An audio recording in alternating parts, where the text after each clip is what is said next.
प्रिय दोस्तों, नमस्कार। जो खुद डरा हुआ होता है वही दूसरे को डराता है। इसी पर हम वीडियो में बात करेंगे। बड़ा कीमती वीडियो है, जीवन से जुड़ा हुआ है और जीवन की समझ से भी जुड़ा हुआ है। तो इसी पर हम बात करेंगे। उससे पहले अगर आप चैनल पर नए हैं तो सब्सक्राइब भी करें। वीडियो को पूरा सुनेंगे तो आप इसका अधिक से अधिक लाभ ले पाएंगे। पसंद आए तो वीडियो को शेयर ज़रूर करें, शेयर करना ना भूलें। अब आप चैनल के मेंबर भी बन सकते हैं, यानी ज्वाइन कर सकते हैं। और हमने गीता सीरीज़ की शुरुआत की है, तो आप आध्यात्म को गहरे ढंग से समझते हैं और समझ सकते हैं। और जन्म मृत्यु से परे की बात भगवान श्री कृष्ण अर्जुन को बता रहे हैं। तो हम चलते हैं अपने वीडियो की तरफ। प्रिय दोस्तों, गुरु गोविंद सिंह का बड़ा प्रसिद्ध वाक्य है, भय काहू को देत नहीं, ना ही मानत भय। भय काहू को देत नहीं, दूसरे को भय देता नहीं। ज्ञानी का लक्षण क्या? जो वास्तविक निर्भीक है व्यक्ति, जो निडर है, उसका लक्षण ही होता है कि वो दूसरे को डराता नहीं। और खुद को तो डरने का कोई सवाल ही नहीं होता। खुद डरता नहीं और दूसरे को डराता नहीं। ये गुरु गोविंद सिंह ने उनका बड़ा प्रसिद्ध वाक्य है और लोग अक्सर इसकी बात करते हैं। आपने ये देखा होगा, जो खुद डरा हुआ हो, जब कभी आपने भी अपने जीवन से ये लिया होगा, जब कभी बड़ा आ जाता है आपके सामने। एक बार एक संत एक बात बता रहे थे, अपने दिल की बात बता रहे थे कि जब वो छोटे थे तो एक बार उनके सामने एक शेर आ गए। दो शेर थे वो, एक शेर होता तो चल जाता। उनकी उम्र भी ज़्यादा नहीं रही होगी, 18-20 साल के, यूं ही लड़के जैसी उम्र के। 17-18 वर्ष का लड़का 20 वर्ष का जैसा होता है। और स्कूल अपने पढ़ने जा रहे थे, शायद 12वीं थी। तो वे बताते हैं कि एक शेर स्कूल दूर था, जा रहे थे, और लौटते समय थोड़ा सा, उस समय वैसा माहौल था, यानी यूँ कहें कि तेज़ हवाएं चल रही थी, बादल छाए हुए थे। और जब जा रहे थे तो कोई साथ में था नहीं उस समय। संयोग ऐसा हो गया और दो शेर वहाँ से निकल रहे थे। इन्होंने जैसे ही उनको देखा, शेरों ने देखा, तो ये तो घबरा गए, क्योंकि एक नहीं थे, दो थे। तो कर क्या रहे थे वो? उनने बताया कि मैं क्या करने, जब मैं बहुत डरा था तो मैं चिल्लाने की आवाज़, मतलब उन्हें डराने के लिए, ताकि वे डर जाएं, और लकड़ी लेके खूब तेज़ी से मारने लगे, ठोकने लगे ज़मीन पर, ताकि ये शेर भाग जाएं ये शेर। और डर कौन रहा था? वे कह रहे थे, वे कहते हैं कि वे खुद डर रहे थे, भीतर से उन्हें बड़ा भय लग रहा था, लेकिन बाहर भी ऐसा दिखा रहे थे कि वे बिल्कुल नहीं डर रहे। और खूब लकड़ी पीट रहे थे जोर जोर से। वे दोनों शेर देख रहे थे, लेकिन उनको देख के वे शेर फिर भाग जाते हैं। कहते हैं खुशकिस्मत था मैं। वे शेर भाग गए, इनकी लकड़ी देख के, इनके तौर तरीके देख के भाग गए, क्योंकि वे शेर थे।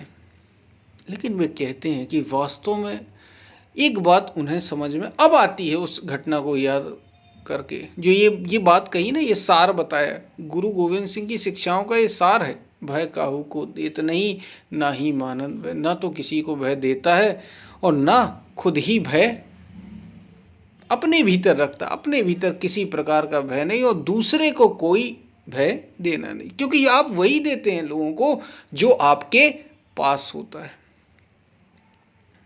तो जो डराते हैं, जो धमकाते हैं, समझ लो वे खुद डरे हुए हैं। ज़रा थोड़ी आप ताकत और हिम्मत दिखाइए तो सब भाग जाएंगे। और ये बात गुरु गोविंद सिंह कहते हैं। तो वे संत कहते हैं कि ये बात बाद में वे बड़े महापुरुष हुए, बहुत बड़े महापुरुष हुए। पहले वे बड़े डरे हुए थे, और वे कहते हैं इससे एक बात समझ में आई कि जो खुद डरा होता है वही दूसरे को डराता है।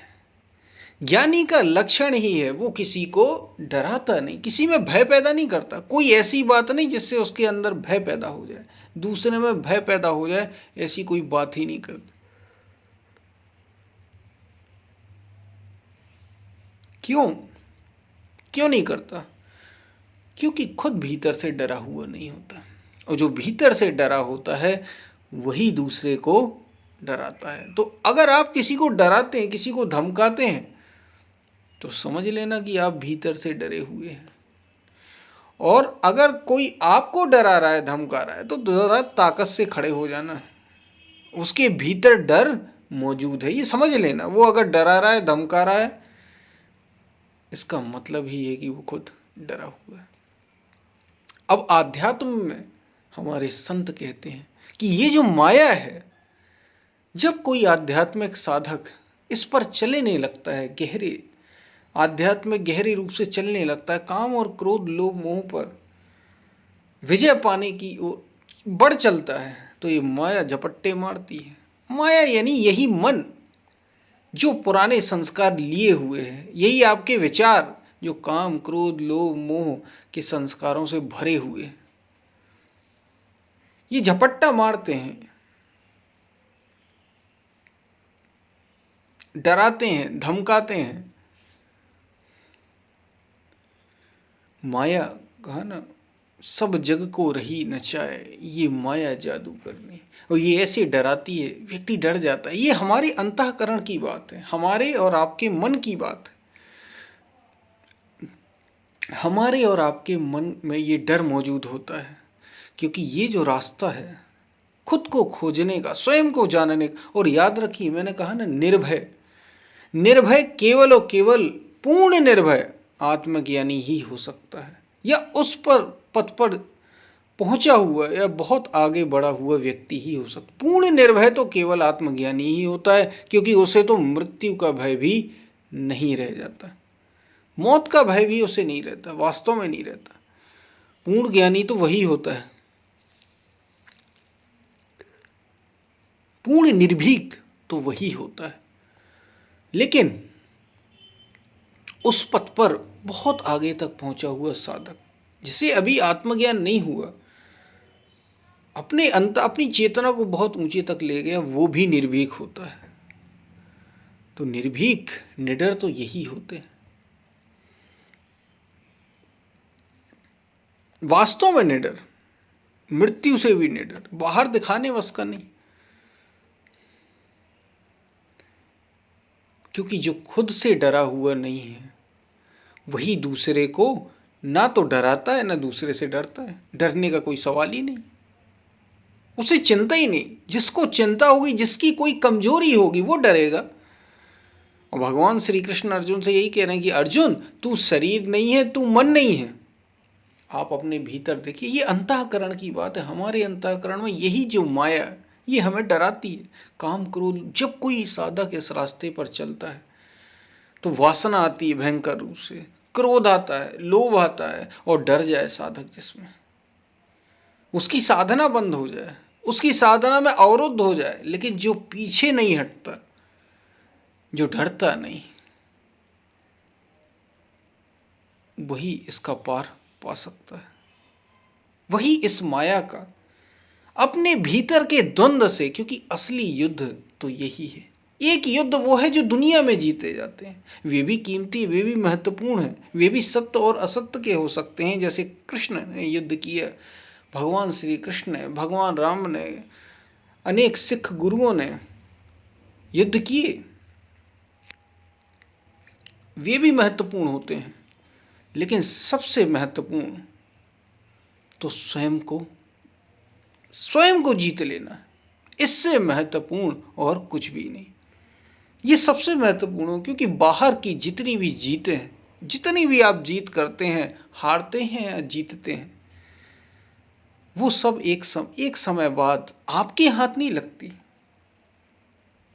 क्योंकि आपका शरीर ही नहीं रहेगा, तो फिर जीत हार किस काम की? ये तो दुनिया के लिए होगी।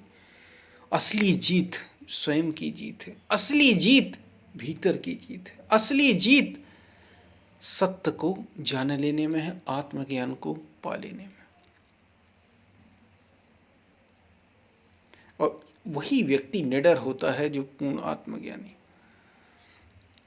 एक बार स्वामी विवेकानंद के साथ ऐसे ही हुआ।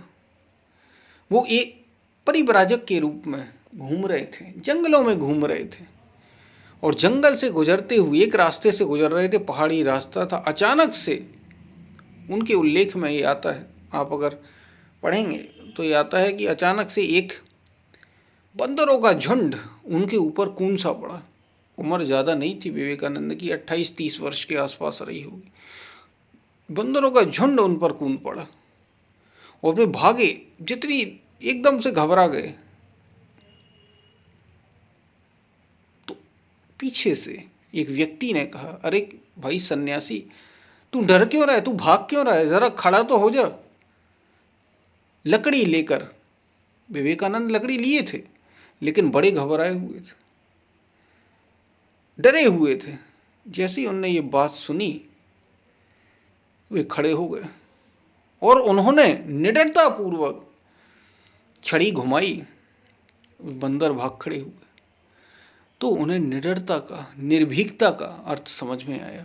और ये जीवन के गहरे से गहरे पलों में कैसी भी परिस्थिति क्यों ना आ जाए, डर क्या है, डरना नहीं है तो समाधान होता है। निडरता ही समाधान, सॉल्यूशन दे सकती है। और वास्तविक निडरता तो स्वयं को जान लेने में, खुद को, क्योंकि सारी जीत, महात्मा बुद्ध ने बात कही कि बाहर के आप कितने भी शत्रुओं को जीत लें, असली शत्रु तो भीतर बैठा है। जिसने असली को जीत लिया, अपने को जीत लिया, वो फिर बाहर भी जीते तो कोई बात नहीं, वो बाहर सबको जीत लेगा जिसने भीतर को जीत लिया। और यही बात जो महात्मा बुद्ध कहते हैं, जिसने स्वयं को जीता उसने जग जीता। वो सारी दुनिया ही जीत लेता है फिर, जो खुद को जीत लेता है।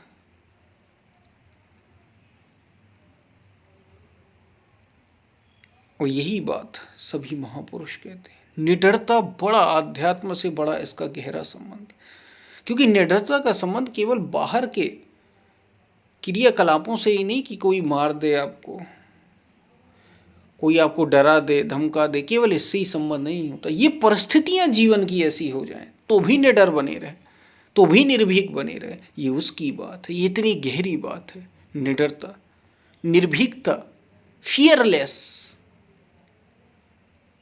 और फियरलेस जानना, कोई व्यक्ति यदि आपको डरा धमका नहीं रहा है तो समझ लेना कि वो निडर है भीतर से। फिर ऐसा व्यक्ति धर्म के लिए कार्य कर सकता है। जैसे भगवान श्री कृष्ण अर्जुन से यही कह रहे हैं, अर्जुन धर्म का मार्ग है, धर्म के लिए तुझे ये करना है, मैं कह रहा हूं इसलिए तुझे करना है। और वास्तव में क्या बात कर रहे थे, क्योंकि ये गीता का उपदेश था। ये निडरता बाहर की तो थी ही या नहीं थी, ये एक अलग प्रश्न है। वास्तविक प्रश्न ये है कि अर्जुन को वो भीतर, अब सबसे बड़ा डर अर्जुन को तो यही था कि ये हमारे प्रिय हैं, ये कहीं मर ना जाए। इसे कहते हैं डर, ये है माया, इसको कहते हैं मोह। केवल लड़ जाना यही डर नहीं होता, असली डर ये है। बाहर लड़ जाना, बाहर किसी से घबराना, ये डर, असली डर, ये तो डर है लेकिन बड़े निचले स्तर का है। सबसे बड़ा डर तो ये है कि कहीं हम ना खो जाएं, कहीं हमारे ना खो जाएं, कहीं मैं ना खो जाऊं, कहीं मेरा कोई अपना ना खो जाए। ये बहुत बड़ा डर होता है। यही अर्जुन के सामने था और इसी से आत्मज्ञान का मार्ग खुला। अर्जुन ना हन्नते हन्न माने शरीर, यह आत्मा ना तो मरता है और ना किसी के द्वारा मारा जाता है। ये असल बात अर्जुन को भगवान श्री कृष्ण गीता में बता रहे हैं। ये है निडर व्यक्ति की पहचान। ऐसा व्यक्ति किसी भी मार्ग पर चल सकता है।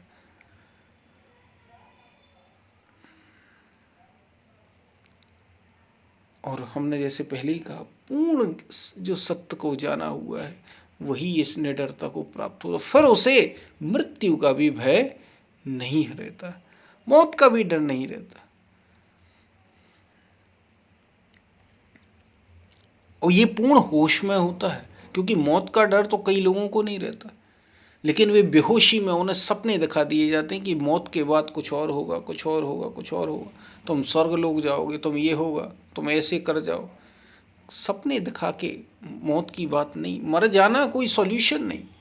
पूर्ण होश में सजग रहते हुए सारे ऐश्वर्य आपके पास हैं और तब भी आपको मृत्यु का डर नहीं, सारी इच्छाएं, आपकी कोई इच्छा ही नहीं, ऐसा व्यक्ति निडर होता है। ये काल को जीतता है, ऐसा व्यक्ति ही काल को वास्तव में जीत पाता है। शरीर मन को जीता हुआ होता, अपने शरीर को भी जीता है उसने और मन को भी जीता। तो याद रखना, भय काहू को देत नहीं, ना ही मानत भय मान।